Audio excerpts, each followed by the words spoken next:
सम्मिश्र संख्याओं का ज्यामितीय निरूपण z equal to x plus iota y, जिसको अपन ने ऑर्डर्ड पेयर रूप में x कोमा वाई लिखा था, है ना। ये कल अपन ने देख ही लिया था। ये वही वाला उदाहरण है। z इक्वल टू 2 0 और ये imaginary axis, real axis, Gaussian plane भी कहते हैं इसको हम, आर्गेंट प्लेन या आर्गेंट डायग्राम भी कह सकते हैं, जेड प्लेन, डब्ल्यू प्लेन, ये सारी चीज़ें हम कल देख चुके थे। अब आज हम लेते हैं इसमें एकेकी संगतता। एकेकी संगतता के बारे में समझिए। प्रत्येक सम्मिश्र संख्या के संगत समतल में एक बिंदु विद्यमान होता है और समतल के प्रत्येक बिंदु के संगत एक सम्मिश्र संख्या होती है। इसे सम्मिश्र संख्याओं के समुच्चय C और समतल के बिंदुओं में एकेकी संगतता कहते हैं। क्या अर्थ हुआ इसमें कि कोई भी हम प्लेन लेंगे, उस प्लेन में अगर कोई बिंदु लें तो वह बिंदु आर्गेंट प्लेन में किसी न किसी बिंदु के संगत विद्यमान होगा। और यदि इसका उल्टा भी है, इसी प्रकार से अगर हम आर्गेंट प्लेन में कोई पॉइंट लें तो समतल के अंदर उसके संगत कोई न कोई बिंदु विद्यमान होगा। तो ये जो चीज़ आ रही है, सम्मिश्र संख्याओं का समुच्चय C और समतल के बिंदुओं के अंदर इस प्रकार से हमेशा 1-to-1 करस्पॉन्डेंस होती है। वेक्टर के अंदर हम किस प्रकार से इसको दिखाएंगे ये हम देखते हैं। वही z equal to x plus iota y हमारे पास में एक कॉम्प्लेक्स नंबर है और ये अपने पास में रियल एक्सिस, इमेजनरी एक्सिस, और ये जो z पॉइंट है x कॉमा वाई, ये हमने यहाँ पे लिया है z equal to x plus iota y x comma y, है ना। ये यहाँ पे एक पॉइंट लिया। इस पॉइंट को हम क्या करेंगे, इस ध्रुव से मिला देंगे इसको। तो ये अपने पास में ये ओरिजिन से मिला देंगे, पोलर में जाएंगे तो ध्रुव से मिलाएंगे। तो ये अपने पास में ये जो एरो आ रहा है, इस एरो द्वारा हम किसी भी कॉम्प्लेक्स नंबर को रिप्रेजेंट करेंगे। दो कॉम्प्लेक्स नंबर्स का योग, दो कॉम्प्लेक्स नंबर्स कौन से हैं, एक तो है अपने पास में z1 और दूसरा है z2। तो अभी अपन ने कहा था कि साहब z1 को एक वेक्टर से दिखा रहे हैं, इसी प्रकार z2 को एक वेक्टर से दिखा दिया। और ये हम क्या करेंगे, इसका एक समांतर चतुर्भुज पूरा कर लिया।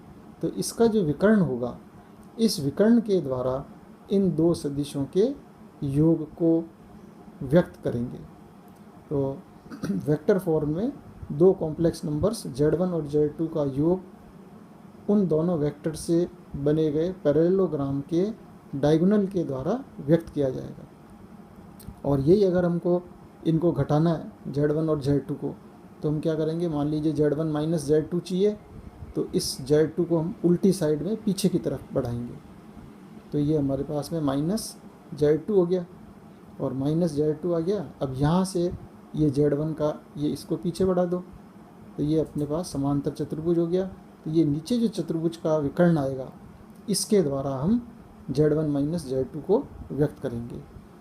नेक्स्ट, अब लेते हैं हम पोलर फॉर्म कि ध्रुवीय रूप में कॉम्प्लेक्स नंबर को हम किस प्रकार से दिखाएंगे। वही z equal to x plus iota y, x बराबर आर कॉस थीटा, y बराबर आर साइन थीटा, जहाँ r बराबर under root x square plus y square.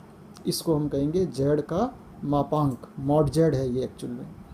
और ये x axis, real axis, imaginary axis, यहाँ पे अपने पास पॉइंट है z x कॉमा वाई।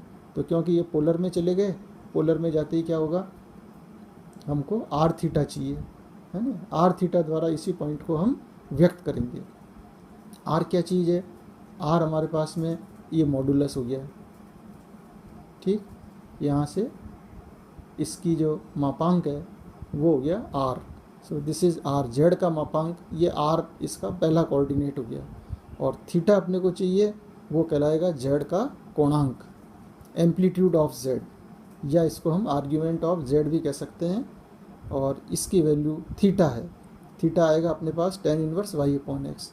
तो थीटा आप कैसे निकालेंगे, ये y के अंदर x का भाग लगा दो, तो r sine theta upon r cos theta बराबर y अपॉन एक्स।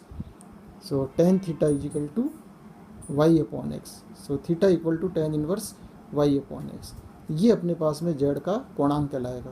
तो पोलर फॉर्म में किसी भी पॉइंट को जो कि कॉम्प्लेक्स नंबर है उसको हम आर थीटा की फॉर्म में व्यक्त करेंगे, जहाँ आर जेड का मापांक कहलाएगा under root x square plus y square, और थीटा उसका एम्पलीट्यूड या आर्ग्यूमेंट कहलाएगा, जो कि tan inverse y upon x के बराबर होगा।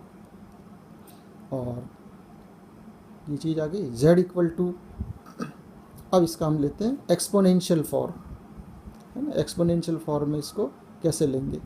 सो z equal to x plus iota y, x is r cos theta, y बराबर आर साइन थीटा, आर दोनों में से common cos theta plus iota sine theta, और इसको आप पोलर फॉर्म में चेंज कर दो, r e raise to iota theta. E raise to iota theta क्या होता है? Cos theta plus iota sine theta. So z equal to r e raise to iota theta. और ये अपने पास में जो फॉर्म आ गई, ये कौन सी फॉर्म आ गई?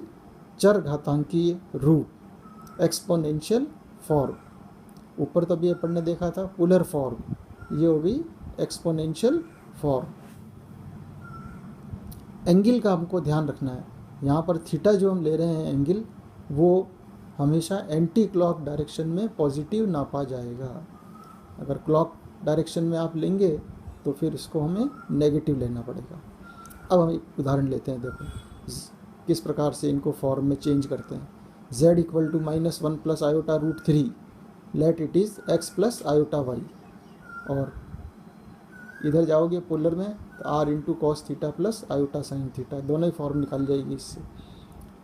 सो x हमारे पास में -1, x का मतलब हो गया r cos theta, r cos theta की वैल्यू हो गई -1, और आयोटा का जो गुणांक होगा यहाँ पे प्लस माइनस जो भी आएगा वो r sine theta, that is y equal to root 3। So r चाहिए, r इज इक्वल टू इसका स्क्वायर प्लस इसका स्क्वायर का अंडर रूट, -1 का स्क्वायर प्लस रूट 3 का square, so 1 + 3 under root that is 2। और थीटा निकालने के लिए साइन थीटा हमारे पास में यहाँ पे रख दो r का मान 2, यहाँ भी रख दो r का मान 2, तो साइन थीटा बराबर रूट 3/2। ऐसे ही कॉस थीटा बराबर -1/2। तो अब हमको यहाँ पे देखना है कि थीटा की कौन सी वैल्यू है जिसके कॉस थीटा का मान तो -½ होता है और साइन थीटा का मान रूट 3/2 होता है। So theta is equal to 120, that is 2π/3, है ना। सो 2π/3, इसलिए z equal to r e raise to iota theta exponential form में रखना है। तो r की value 2, e raise to iota and theta is our 2π/3। और आप पोलर फॉर्म में रखना चाहते हो r थीटा, तो ये हो जाएगा 2, 2π/3, दोनों ही फॉर्म आ गई। इसी प्रकार से ये एक उदाहरण और है, -1 माइनस आयोटा, इसको बिल्कुल एज इट इज़ आप इसका निकाल सकते हैं, ये मैंने यहाँ सॉल्व करके रखा हुआ है, आप इसको देख लें। अब आगे बढ़ते हैं हम, amplitude of a complex number, z equal to x plus iota y, तब amplitude of z is equal to argument of z and that is tan inverse y upon x, जिसको हम थीटा कहेंगे, and theta is 2nπ plus theta. इस form में आपको रखना है, जहाँ मुख्य वैल्यू जो होगी वो हमेशा -π से π के बीच में चलेगी, वो कहलाएगा मुख्य कोणांक। So amplitude of z is equal to theta 2nπ plus theta, है ना। और ये मुख्य कोणांक ये आपको बता ही दिया है। इसका मतलब एम्पलीट्यूड ऑफ z जो है अपने पास प्रिंसिपल वैल्यू है यहाँ पे, वो हमेशा -π और π के बीच में रहेगी।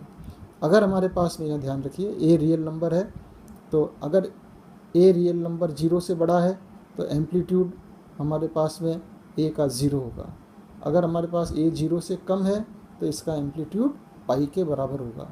ये अपने को थोड़ा सा ध्यान रखना पड़ेगा आगे जरूरी इनकी। इसी प्रकार से अगर a इंटू आयोटा काल्पनिक संख्या के लिए a बिलोंग्स टू r है, तो amplitude of a iota is π/2, जहाँ a की वैल्यू 0 से बड़ी हो और a 0 से कम होगा तो -π/2, and amplitude of 0 is always indeterminate, अनिधार्य। ये तीनों बिंदु आपको ध्यान रखने हैं। अब आ जाइए properties of amplitude. Amplitude of z bar is equal to minus amplitude of z, है ना। आप चाहें तो इसको टेस्ट भी कर सकते हैं, क्योंकि एम्पलीट्यूड ऑफ z आपको पता ही है, z equal to x plus iota y, theta is tan inverse y upon x. अब चाहिए आपको z bar is equal to x minus iota y. So tan amplitude of z bar is equal to tan inverse y upon x. अब यहाँ पे y की जगह minus y हो गया, so this is minus y upon x. ये minus अपन ने बाहर ले लिया, तो ये माइनस एम्पलीट्यूड ऑफ z के बराबर आ गया। इसी प्रकार से आप और भी देख सकते हैं, amplitude of minus z this is equal to pi plus amplitude of z. ये जब ऊपर अपन ने निकाला, इसी तरह से इसको निकालेंगे। ये सारे आप इनकी प्रॉपर्टीज़ हैं, इनको आप चेक कर सकते हैं। बिल्कुल इसी मेथड से आप करते जाइए और देखते जाइए, है ना।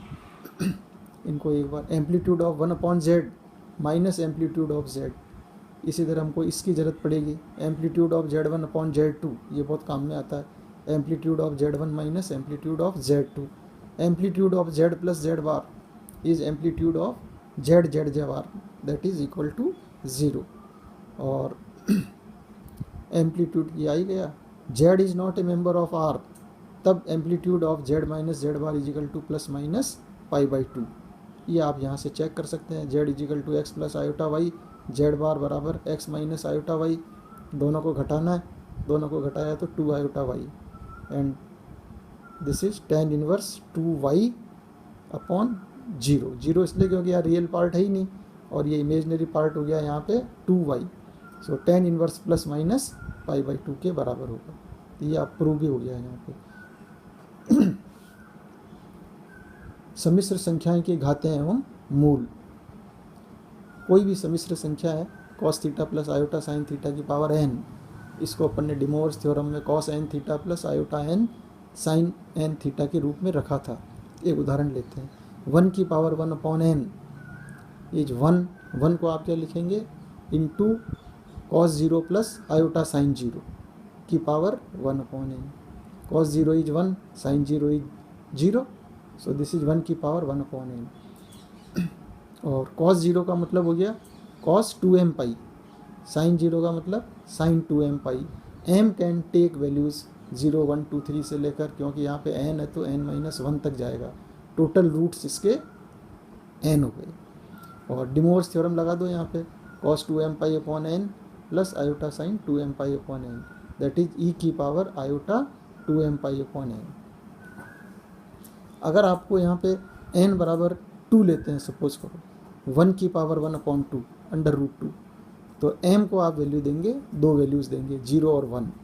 m को 0 दिया तो z की पावर 1 अपॉन 2, एक रूट तो हो गया 1 अंडर रूट 1 यानी 1 हो गया। m को अगर आपने यहाँ पे 1 दिया तो 1 की पावर हाफ, m को 1 देते ही कितना हो गया, cos 2 pi upon 2, cos 2 plus iota sign a cos pi, 2 upon 2 तो कट गए, है ना, m को वैल्यू देती, तो cos pi plus iota sine pi that is -1।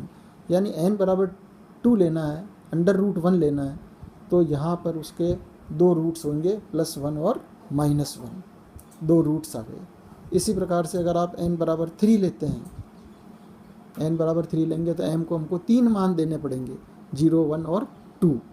और वही ऊपर की जैसे कि जैसे m को 0 दिया, cos 0 plus iota sine 0, m बराबर 1 दिया, cos 2 pi by 3 plus iota sign 2 pi by 3, इसकी ये वैल्यू आ गई। 2 दिया तो ये आ गई। अब ये क्या हो गया, 1 की पावर 1 अपॉन 3, इसको हम क्या कहते थे, क्यूब रूट ऑफ यूनिटी। तो एक रूट तो हो गया 1, दूसरा हो गया ओमेगा, और इसका स्क्वायर किया तो ओमेगा स्क्वायर। ये आप अच्छी तरह जानते ही हैं। और इसका स्क्वायर करेंगे ओमेगा स्क्वायर तो यही वाली चीज़ आ जाएगी। ये अपन ने करके दिखा दिया। तो आज हम यहाँ तक इसको रखेंगे।